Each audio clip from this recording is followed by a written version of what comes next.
Iran আর আমেরিকার যুদ্ধে Iran সত্যিই কি একা? সে কি সত্যিই পুরো পৃথিবীর বিরুদ্ধে একাই লড়ে যাচ্ছে? আজকের এই ভিডিওতে আমরা দেখব যে ইরান কি সত্যিই একা নাকি তার সাথে আরও কেউ আছে। ইরান যুদ্ধে রাশিয়া ও চীন কি ইরানকে সাহায্য করছে? আমার যা মনে হয় আমি সেটাই বলতেছি। আমার মনে হয় তারা প্রত্যক্ষভাবে যুদ্ধ জড়িত না হলেও পরোক্ষভাবে ইরানকে সাহায্য করতেছে। যেমন ইরান দুবাইয়ের একটা হোটেলে মিসাইল মারছে এবং সেখানে আমেরিকার সৈন্যরা ছিল। তো ইরানের কাছে তো মোসাদের মতো কোনো গোয়েন্দা সংস্থা নাই যে তারা জানবে কোথায় আমেরিকার সৈন্যরা অবস্থান করতেছে। এরকম রিয়েল টাইম নিউজ দিয়ে ইরানকে সাহায্য করতে পারে একমাত্র রাশিয়ার গোয়েন্দা সংস্থা এফএসবি।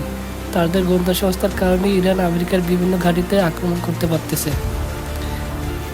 রাশিয়া ইরানকে সাহায্য করতেছে কারণ আমেরিকা যদি ইরানের সাথে যুদ্ধে ব্যস্ত থাকে তাহলে রাশিয়া ইউক্রেনে আরও বেশি করে আগ্রাসন চালাতে পারবে, যাতে আগের তুলনায় তাদের খরচ অনেক কমে যাবে।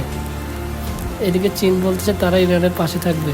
এই যুদ্ধ শুরু হওয়ার আগে তারা ইরানকে অনেক অস্ত্র দিয়েছে। চীন ইরানকে সাহায্য করতেছে কারণ তারা কম দামে ইরান থেকে তেল কিনতে পারতেছে। ইরানের প্রায় 80% তেল চীন নিজে একা আমদানি করে। যদি এই যুদ্ধে আমেরিকা জিতে যায় এবং আমেরিকা ইরানকে দখল করে ফেলে তাহলে চীন কখনো এই তেল আমদানি করতে পারবে না। তাহলে চীনের অনেক বড় ক্ষতি হয়ে যাবে।